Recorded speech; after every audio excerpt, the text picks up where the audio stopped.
More than 40 countries and organisations are taking part. Well, for the latest from the French capital, we now cross live to our correspondent, Paula Sleer. Paula, welcome. Tell us more about what today's conference is hoping to achieve. Well, Alicia, the purpose of the conference is to raise billions of dollars in cash through pledges made by the international community to rebuild and reconstruct Lebanon following its war with Israel last year. Analysts predict that this conference today will raise some 3.8 billion euros, although the Lebanese government is hoping to double this figure. The Lebanese Prime Minister, Paris2, says he'll use the money to help stabilize his economy and also implement a reform package. Now, the event has drawn a lot of big names. Tell us who is taking part in the event. Alicia, high-ranking officials from some 50 countries and organizations, many of them from the Gulf states in the West, are participating. As you can see behind me, the conference is scheduled to get underway any moment now.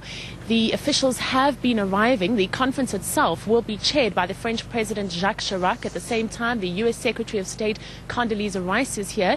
The United Nations Secretary General Ban Ki-moon is present. The Arab League Secretary General Amr Moussa is also here, as well as the European Union Commission President Jose Manuel Barroso. Now, the Syrian government was not invited to the conference. To quote the French president, Damascus is not trustworthy. Reconstructing Lebanon. For nearly 3 months, a team of Russian engineers was in Lebanon. They repaired some 10 bridges, and during that time, I too was in Lebanon. I spoke with many of the local population. They expressed deep gratitude for the Russian contribution. Many of them called these bridges the friendship bridges, showing the deep friendship that exists between the Lebanese government and Russia. Now, just finally, it's one thing, of course, to press the flesh and raise all this money, but how will the donations actually be spent? Well, most of the money will be used by the Lebanese government to pay off its short-term debt. At this point, the Lebanese government faces some 30 billion euros in public debt. It will also use the money for daily running expenses. It will pay soldiers' salaries. It will also use the money for electricity, for example.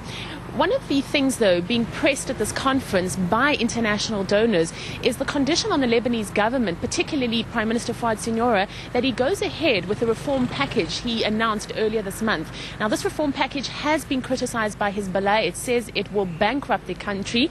The package proposes an increase in value-added tax and also an increase in gasoline prices. But the Prime Minister says that these are necessary if indeed the Lebanese economy is to reassert itself. Well, Paula, certainly a lot to talk about, and we'll continue to monitor the aftermath of that conference. Paula Sleer providing that live update from the French capital. Thank you. Well, staying on Mid-East issues, the Iranian president says wise Americans will not allow their government to attack Iran. Mahmoud Ahmadinejad also says his country will cooperate with